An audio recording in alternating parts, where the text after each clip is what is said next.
Guys সত্যি বলছি এবার আমার মনের ভয়টা দূর হয়ে গেছে। আমি ভেবেছিলাম হয়তো ইন্ডিয়াতে তুফান ফিল্মটা ফ্লপ হতে পারে, কারণ তোমরা সবাই জানো ইন্ডিয়ার বিগ বাজেট ফিল্ম কালকি এখন সিনেমা হলে চলছে। সেজন্যই আমি এই ভিডিওতে বলেছিলাম তুফান বোধহয় ইন্ডিয়াতে ভালো কালেকশন করতে পারবে না। বাট গাইস এই ভিডিওটা দেখার পরে তোমরা সবাই খুশি হবে। কেমন লাগলো সিনেমাটা? কেমন লাগলো? বইটা ভালো লাগলো। 10-এ কত দেবেন? 10-এ? হ্যাঁ 10-এ কত দেবেন? 10-এ 10-এ কত নম্বর দেবেন? 10-এ 10 দিব। সাকিব খানের পারফরমেন্স কেমন লেগেছে? হ্যাঁ সাকিব খানের পারফরমেন্স ভালো লেগেছে। দাদা কেমন লেগেছে? ভালো, ঠিকঠাক সাকিব খানকে কেমন লাগলো? ঠিকঠাক।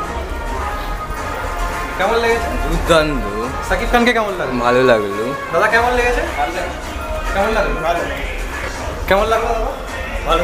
কেমন লেগেছে? ভালো। দাদা কেমন লেগেছে? ভালো। সাকিব খানকে কেমন লাগলো? দারুণ দারুণ। 10-এ কত দেবেন? 10। কেমন লাগলো?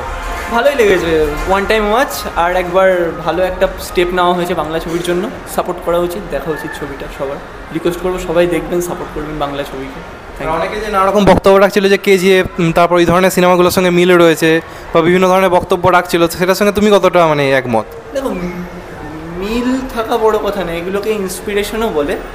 মিল সে তো সমস্ত ছবির সঙ্গে সমস্ত ছবিরই থাকবে, এগুলো একটা ইন্সপিরেশন, এগুলো একটা জনরা হয়, সেরকম নয়। এরকম কমেন্টসগুলো না করে একবার দেখে সেটা বিচার করে তারপর কমেন্টসগুলো করলে খুব ভালো হয়, সবার পক্ষে সেটা ভালো হয়। আমরা অডিয়েন্সরাও এন্টারটেনিং হচ্ছি, ডিরেক্টরস, প্রডিউসার্স, এগুলো যত চেনটা বাড়বে তত ভালো ভালো আরও ছবি দে ক্যান এক্সিকিউট।